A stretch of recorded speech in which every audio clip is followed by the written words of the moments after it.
김현우는 사무실 유리창 너머로 서울의 화려한 야경을 바라보았습니다. 10년 전만 해도 이런 높은 곳에서 일할 거라고는 상상도 못했죠. 시골에서 자라 서울로 올라와 밤낮으로 일한 덕분에 이제는 중견기업의 대표가 되었습니다. 성공이란 단어가 늘 달콤하게 느껴졌지만 한편으로는 쓴맛도 숨어 있었어요. 특히 어머니 박정순을 자주 찾아뵙지 못하는 현실이 그랬습니다. 시계를 보니 밤 11시였어요. 다시 한번 서류를 훑어보고 가방을 챙기는데 책상 위 달력에 동그라미 쳐진 날짜가 눈에 들어왔습니다. 바로 내일이 어머니의 칠순이었죠. 현우는 이마를 탁 쳤습니다. 어머니의 중요한 생신을 또 잊을 뻔했어요. 급히 비서에게 전화해 내일 일정을 모두 비우라 지시했습니다. 어머니, 이번엔 제대로 해드릴게요. 자동차를 타고 집으로 향하는 동안 현우는 어머니를 서울집으로 모셔와야겠다고 결심했어요. 지금까지 회사 일 핑계로 자주 찾아뵙지 못했던 죄책감이 밀려왔습니다. 저는 미룰 수 없었죠. 내일 아침 일찍 시골로 내려가 어머니를 모셔올 계획을 세우며 현우의 마음은 설레기 시작했습니다. 이른 아침 현우는 시골집에 도착했어요. 낡은 대문을 열자 텃밭에서 일하시던 어머니가 놀란 표정으로 쳐다보셨습니다. 현우야, 웬일로 이렇게 아침부터? 어머니, 오늘이 무슨 날인지 아세요? 칠순이잖아요. 서울집에 같이 가요. 박정수는 손사래를 치며 머뭇거렸습니다. 서울집에 가면 며느리와 손주들이 불편해할까 걱정되는 눈치였죠. 하지만 현우의 간곡한 설득에 결국 짐을 꾸렸어요. 서울로 향하는 차 안에서 어머니는 창밖을 내내 바라보았습니다. 시골에서 좀처럼 나오지 않던 분이라 고속도로의 풍경도 새롭게 느껴지는 모양이었어요. 현우는 옆모습을 슬쩍 보며 가슴이 아팠습니다. 어머니의 머리카락은 완전히 하얗게 변해 있었고 주름도 깊어져 있었죠. 어머니, 이제부터는 자주 찾아뵐게요. 죄송해요. 괜찮다. 내가 잘 되는 게 엄마 소원이었으니까. 지금처럼만 살아다오. 현우의 고급 아파트에 도착했을 때 아내 서혜진은 놀란 표정이었습니다. 미리 연락하지 않은 탓이었죠. 그래도 겉으로는 반갑게 맞이했어요. 현우는 오늘 하루 어머니를 위한 특별한 시간을 보내기로 했습니다. 잠시 케이크를 사러 나간 사이 알지 못할 일이 벌어지고 있었어요. 현우가 케이크를 들고 현관문을 열었을 때 거실은 낯선 사람들로 가득했습니다. 처가 식구들이었죠. 장인, 장모부터 처형, 처제까지 모두 모여 있었어요. 그런데 어머니의 모습이 보이지 않았습니다. 혜진아, 어머니 어디 계셔? 혜진은 눈을 피하며 대답했습니다. 어머니께서 갑자기 집이 그리우시다면서 먼저 가셨어요. 저도 말리지 못했어요. 현우는 직감적으로 무언가 잘못됐음을 느꼈죠. 어머니가 스스로 돌아가셨을 리 없었습니다. 급히 어머니의 방으로 달려갔지만 짐가방마저 사라진 상태였어요. 전화를 걸었지만 받지 않으셨습니다. 대체 무슨 일이 있었던 거야? 그때 장모가 나서서 말했어요. 현우야, 우리가 좀 놀러 왔더니 시어머니가 불편해하시더라. 고향이 그립다고 하셔서 우리가 택시비도 드렸단다. 현우는 말문이 막혔습니다. 이럴 수가 있나 싶었죠. 그러나 처형의 말실수로 진실이 드러났어요. 아니, 이런 좋은 집에 시골 할머니가 어울리겠어?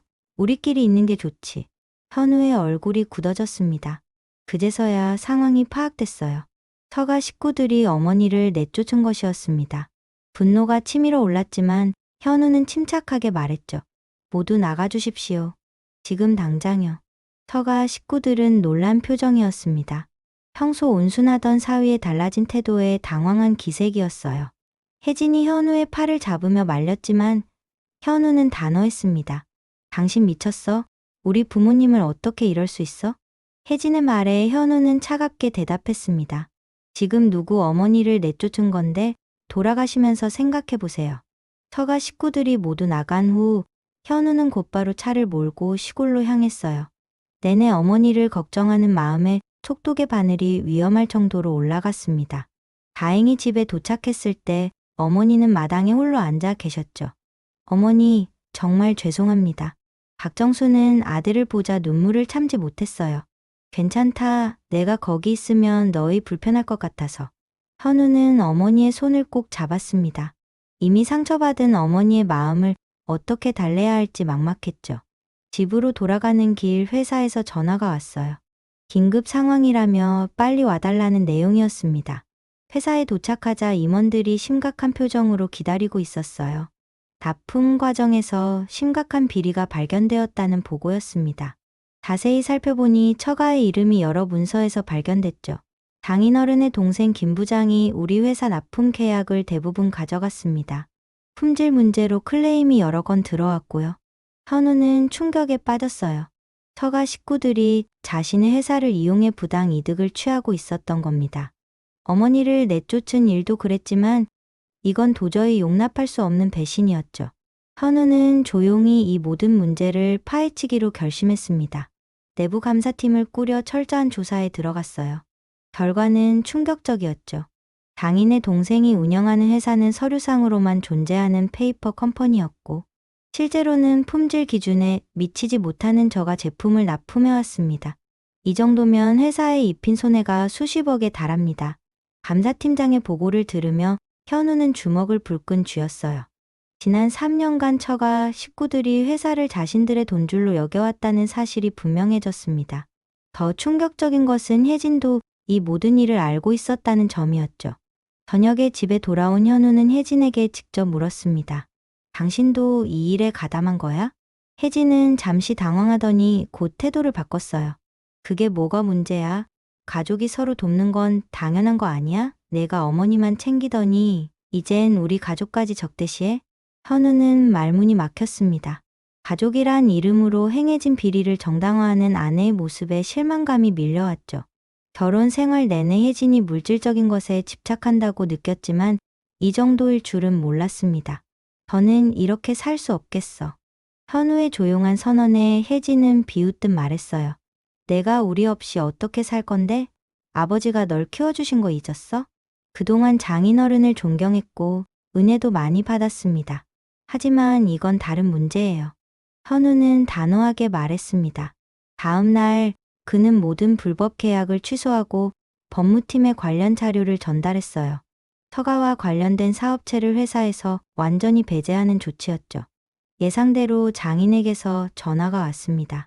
이게 무슨 짓이야? 내가 지금 사위 자격이 있다고 생각하나? 현우는 담담하게 대답했어요. 장인어른, 제가 사업을 시작할 때 도움 주신 것 잊지 않았습니다. 그러나 회사와 주주들에게 책임져야 할 의무가 있어요. 이건 개인적인 감정이 아닌 원칙의 문제입니다. 장인은 격노했지만 현우는 뜻을 굽히지 않았어요. 회사로 돌아온 그는 어머니께 전화를 걸었습니다. 어머니, 결심했어요. 이혼하려고 합니다. 전화기 너머로 잠시 침묵이 이어졌죠. 박정수는 한숨을 쉬며 대답했어요. 내 결정을 존중한다. 하지만 아이들은 어쩌려고? 현우는 이미 그 부분도 생각해뒀습니다. 혜진은 아이들에게 관심이 없었고 대부분의 육아는 가정부가 담당해왔죠. 현우는 아이들의 양육권을 반드시 얻기로 마음먹었어요. 집으로 돌아가는 길, 불현듯 어머니가 처가에게 당한 모욕이 떠올랐습니다. 그때의 분노가 다시 치밀어 올랐죠. 하지만 이제는 그 분노를 행동으로 옮길 때였습니다. 저는 누구에게도 휘둘리지 않겠다는 결심이 확고해졌어요. 이혼 소송은 생각보다 오래 걸렸습니다. 혜진의 가족들은 모든 수단을 동원해 현우의 재산을 노렸어요. 하지만 현우는 철저히 준비해왔죠. 모든 증거와 자료를 법원에 제출했습니다. 납품 비리 증거, 회사 자금 유용 내역, 그리고 혜진이 아이들을 제대로 돌보지 않았다는 증인들의 증언까지. 김현우 씨, 축하합니다. 양육권과 재산 분할 모두 유리한 결과를 얻었네요. 변호사의 말에 현우는 깊은 숨을 내쉬었어요. 마침내 끝났다는 안도감과 함께 새로운 시작에 대한 기대감이 밀려왔습니다. 법원을 나서는 현우의 뒤로 혜진이 따라왔죠. 이게 끝이 아니야. 너 나중에 후회할 거야. 현우는 뒤돌아보지 않고 걸음을 옮겼습니다. 이제 그에게 중요한 것은 어머니와 아이들뿐이었어요. 시골집에 도착한 현우는 마당에서 채소를 가꾸고 계신 어머니를 발견했습니다. 어머니, 이제 저희와 함께 살아요. 아이들도 할머니가 보고 싶어 했어요. 박정수는 놀란 표정을 지었죠. 내가 가면 너희 생활에 방해될 텐데. 현우는 어머니의 손을 꼭 잡았습니다. 어머니, 진작 이랬어야 했는데 너무 늦었네요. 이제부터는 진짜 가족으로 함께 살아요. 서울로 돌아가는 차 안에서 아이들은 신이 났어요. 할머니와 함께 산다는 사실에 들떠 있었죠. 현우는 백미러로 뒷자리에 앉은 어머니와 아이들을 바라보며 행복한 미소를 지었습니다. 반년이 지난 어느 일요일 아침, 현우의 새 아파트에는 웃음소리가 가득했습니다.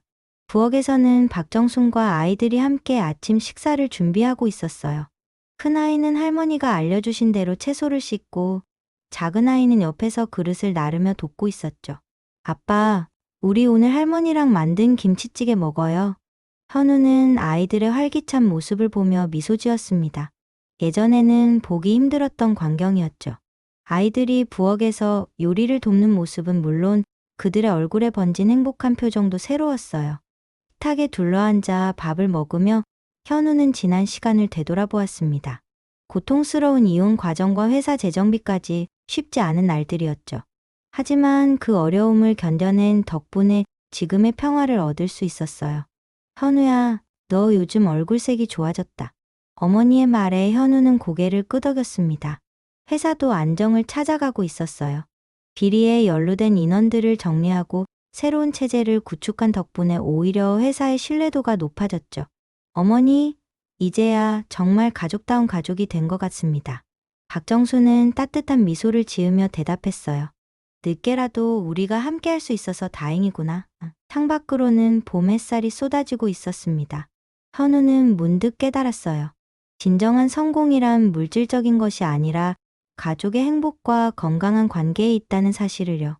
그리고 이제야 비로소 자신이 진정으로 성공한 사람이 된 것 같았습니다.